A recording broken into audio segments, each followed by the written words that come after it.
Teman-teman semua, hari ini kita akan membahas saham perusahaan Elsa secara mendalam dengan pendekatan investasi fundamental.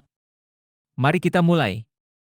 Pertumbuhan pendapatan Elsa selama 1 tahun terakhir meningkat sebesar 2,1% dari 12.746 miliar menjadi 13.021 miliar. Jika kita lihat dari rata-rata CAGR selama 5 tahun terakhir, pertumbuhan pendapatan Elsa cukup baik yaitu mencapai 11,7%. Hal ini mengindikasikan adanya tren pertumbuhan yang positif pada perusahaan ini. Pada sisi laba bersih, Elsa juga menunjukkan performa yang cukup baik. Dalam 1 tahun terakhir, laba bersih perusahaan meningkat signifikan sebesar 42,3% dari 402 miliar menjadi 696 miliar. Selain itu, jika kita lihat dari rata-rata CAGR selama 5 tahun terakhir, laba bersih Elsa tumbuh dengan sangat baik yaitu mencapai 18,1%. Ini artinya profitabilitas perusahaan terus mengalami peningkatan. Profitabilitas Elsa juga terlihat membaik. Gross profit margin naik dari 7,8% menjadi 9,9% dan net profit margin meningkat dari 3,2% menjadi 5,3%. Hal ini menunjukkan efisiensi operasional dan manajemen biaya yang semakin baik pada perusahaan. Dari sisi return on asset, ROA, dan return on equity, ROE, Elsa juga mencatat peningkatan yang cukup signifikan.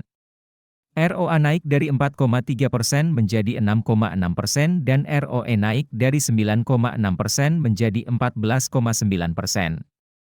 Peningkatan ROA dan ROE ini mengindikasikan bahwa Elsa semakin efektif dalam memanfaatkan aset dan ekuitasnya untuk menghasilkan laba. Jika kita melihat struktur keuangan perusahaan, Elsa memiliki tingkat debt to equity, DER, yang rendah, yaitu dari 0,4 kali menjadi 0,3 kali. Hal ini menunjukkan bahwa Elsa memiliki struktur permodalan yang sehat dengan leverage yang rendah. Berdasarkan framework investasi fundamental ala Warren Buffett, Elsa mendapatkan skor 3 dari total 6 poin. Ini artinya Elsa belum sempurna, tetapi memiliki prospek yang cukup baik. Untuk melihat penjelasan lebih detail, kalian bisa download aplikasi investor yang linknya ada di deskripsi.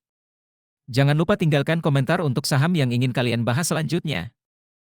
Nah, sekarang kita sampai pada bagian yang paling dinantikan, yaitu valuasi saham Elsa. Valuasi adalah proses menentukan nilai wajar suatu aset atau perusahaan. Margin of safety adalah selisih antara nilai wajar, fair value, dengan harga pasar saat ini.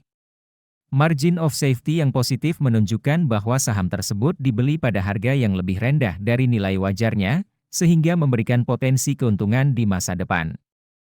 Berdasarkan analisis PB-BEN, nilai wajar, fair value, Elsa adalah Rp370. Sementara harga saat ini berada di level Rp480. Ini berarti margin of safety Elsa saat ini adalah minus 29,6%, yang artinya saham Elsa saat ini dinilai mahal. Berdasarkan analisis PE-BEN, nilai wajar, fair value, Elsa adalah Rp790. Sementara harga saat ini berada di level Rp480. Ini berarti margin of safety Elsa saat ini adalah 39,2%, yang artinya saham Elsa saat ini dinilai murah. Teman-teman semua, ingatlah bahwa keputusan investasi adalah tanggung jawab masing-masing individu. Lakukan analisis dan pertimbangan yang matang sebelum mengambil keputusan. Semoga informasi yang saya berikan bermanfaat bagi kalian. Sampai jumpa di video selanjutnya.